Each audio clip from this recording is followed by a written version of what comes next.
Psalms 142 and 143 are both laments by an individual, in this case David. They describe the dire situation and plead with God to intervene.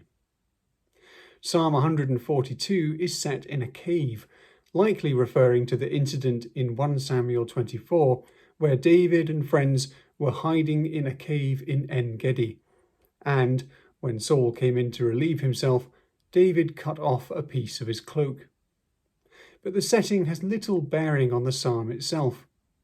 If we imagine David huddled at the back of a cave with enemies hunting for him, the first two verses, where he cries out to the Lord with his voice, seem unlikely. Likewise, when he complains in verse 4 that there is no one at his right hand, meaning that he has no loyal friends, this jars with the story in 1 Samuel, where his loyal friends are huddled with him. So we are better to approach this psalm in a more general way and see how he brings his misery to God. David shows that when in trouble, complain to God, not in the sense of blaming him, but in the sense of bringing a complaint to a judge.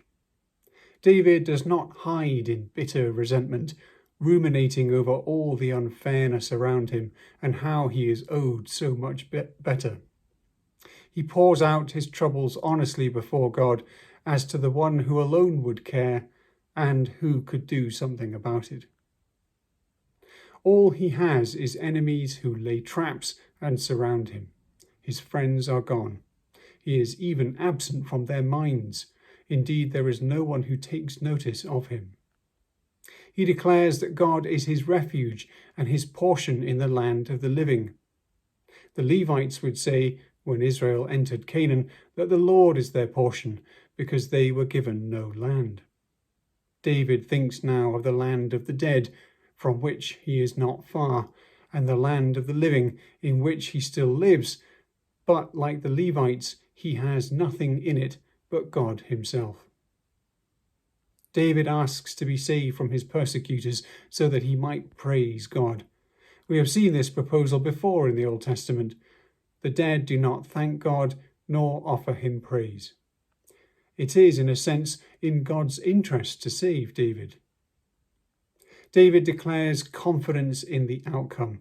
Where he is now surrounded by enemies, he will eventually be surrounded by the righteous, as God will deal bountifully with him.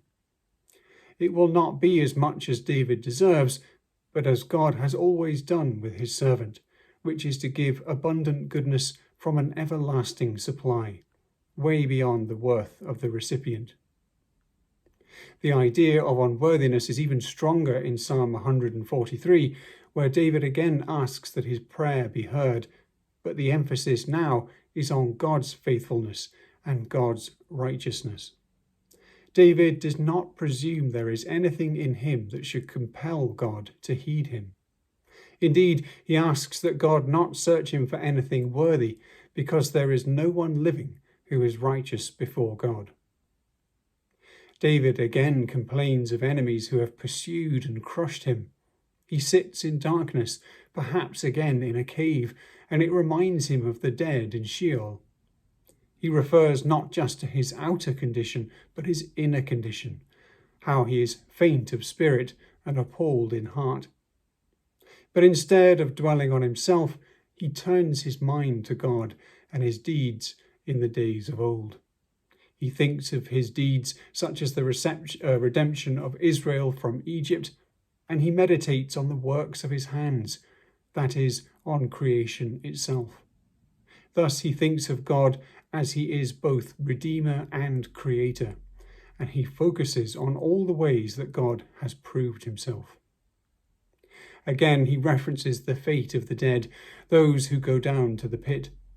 In darkness he is, and into darkness he will go, unless the Lord reveals his face and his steadfast love in the rays of dawn. David emphasizes his identity and role as a servant of God. He asks that God teach him to do his will. It is for God's own reputation, his name's sake, that he asks for salvation, to be delivered from his enemies. This is because David is his servant, and not only can David continue to serve God, but it will be known that God rescues his servants.